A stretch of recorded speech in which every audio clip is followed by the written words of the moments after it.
Hello, this is Marty Eddington. Today I want to talk about my book, How the Paranormal Affects Mental Illness. Here's a description.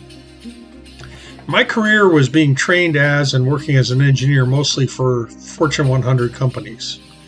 In parallel with that, I've also been working on spiritual enlightenment and developing my paranormal abilities for the last 50 years.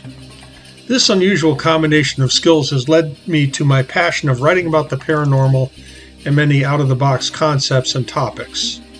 I've actually written 12 books about the paranormal based on my experiences and research into these topics. One topic which has always fascinated me has been how many paranormal experiences are usually interpreted by mental health professionals as delusional and mentally ill behaviors. My thinking is that most people have spiritual and paranormal abilities, and these cause experiences which can overwhelm some people to make them fit the diagnosis of them having mental illnesses. Certainly, there's a lot of legitimate mental illnesses which cause the need for treatments by mental health professionals.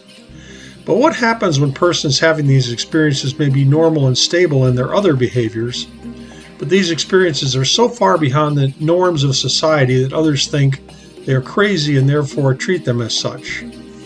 I've heard and read a number of stories over the years where I wonder if they were real experiences which might have been just caused the person who lived them to have a nervous breakdown.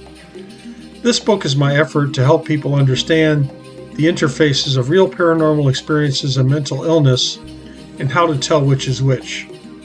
Also, what additional therapies can be used to help people who may be overwhelmed by these experiences. And here's some of the table of contents.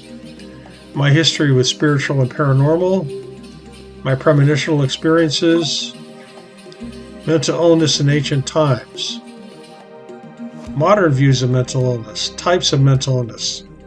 Then we go through the different types like anxiety, mood, schizophrenic, etc. disorders. A paranormal event interpreted as mental illness.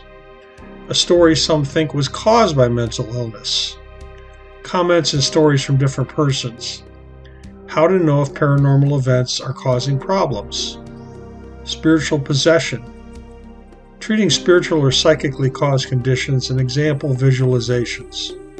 So I try to cover the gamut of the different mental illnesses, or what types they are, and whether premonitions might be involved or paranormal events might be involved, and how that changes the treatment. In many cases, it doesn't change the treatment. Anyway, it's a fascinating subject. You can find this on my website and under the paranormal category, and my website's name is Mkettingtonbooks.com. That's spelled Mkettingtonbooks.com.